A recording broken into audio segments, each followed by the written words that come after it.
우리가 기준으로 삼아야 하는 건 국민의힘이 아니라 국민입니다. 지금 민주당이 안고 있는 문제조차 해결하지 못하면서 국민의힘보다 비교 우위에 있는지 아닌지를 따지는 건 아무런 의미가 없습니다. 엉망진창인 국민의힘보다 나은 정당이 아니라 지금보다 나은 정당이 되고자 할 때 진짜 쇄신을 시작할 수 있습니다. 첫째, 돈봉투 의혹 관련 진상조사단을 설치하십시오.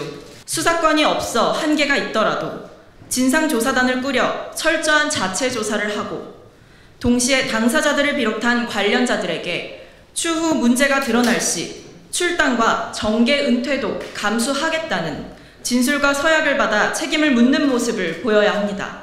아울러 금권 선거가 유도될 수 있는 가능성을 원천 차단해야 합니다. 무급으로 선거를 도와주고 자리를 보장받거나 민원을 해결해주는 악습을 근절해야 합니다. 각종 공직선거나 전당대회 등 당내 선거에서 열정페이를 근절하고 임금 지급을 제도화해야 합니다. 당내 선거에 운영비가 필요하다면 합법적으로 지급할 수 있는 제도를 만들고 국민들께 투명하게 보고하는 것이 바람직합니다. 둘째, 민주당 소속 국회의원 가상자산 보유 현황 전수조사를 실시하십시오. 김남국 의원에 대한 진상조사단이 꾸려졌지만 유사한 문제가 또 있지 않은지 전수조사를 해야 합니다.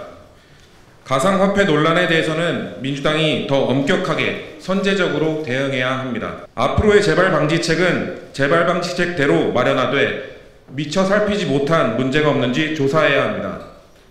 선제적인 전수조사를 통해 아직 밝혀지지 않은 문제가 드러난다면 그에 대해서도 철저히 진상조사를 벌이고 당사자에 대해 단호히 조치를 취해 국민 앞에 단 한 점의 의혹도 남기지 말아야 합니다. 셋째, 유명무실한 윤리심판원과 윤리감찰단을 해체하고 다시 설치해 재기능을 하도록 만들어야 합니다. 윤리심판원과 윤리감찰단을 새로 꾸려서 현재 계류된 사건이 몇 건인지 또 무슨 사안인지를 밝히고 언제까지 최종 결심할지를 천명해야 합니다.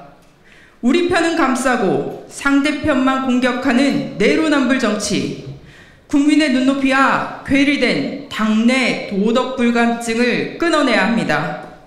더 늦기 전에 우리 스스로 바로잡아야 합니다. 지금 민주당에 쌓여있는 문제들은 위법이냐 아니냐, 수사권이 있냐 없냐, 국민의힘보다 나은가 아닌가로 논할 문제가 아닙니다. 지금 국민들께서는 민주당을 공익에 헌신하기보다 사익을 우선하는 정당으로 평가하고 계십니다. 이 같은 현실에 민주당은 위기감을 느껴야 합니다. 오히려 가상화폐를 국민이 모르게 본인의 수익 실현 수단으로 삼으려 했다는 것도, 당의 수장을 결정하는 선거에서 부정하게 돈봉투가 돌았다는 사실이 드러났음에도 온정주의로 없던 일인 양 유야무야 넘어가려는 모습도 결국 공익보다 사익을, 국민의 눈보다 민주당의 내부 논리를 더 우선하는 데서 나온 것입니다. 그러나 매듭 짓지 않고 넘어간 내부 문제들 한 번 한 번이 쌓여 관례가 되고 또 악습이 되고 마침내 적폐가 됩니다. 돈봉투 사건처럼 말입니다. 우리의 비교 대상은 어제까지의 우리고 우리가 극복해야 하는 대상은 오늘의 우리이며 우리가 기준으로 삼아야 하는 것은 바로 국민입니다. 쇄신의 기준은 국민의 힘도 아니며 우리가 보기에 괜찮은 수준도 아닌 오직 국민이 되어야 합니다.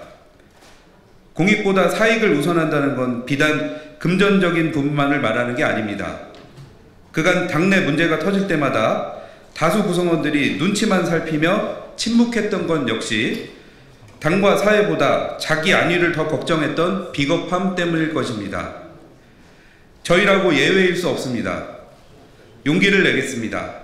저희는 오직 국민의 눈높이에서 민주당 쇄신의 주체가 되기 위해 노력하겠습니다.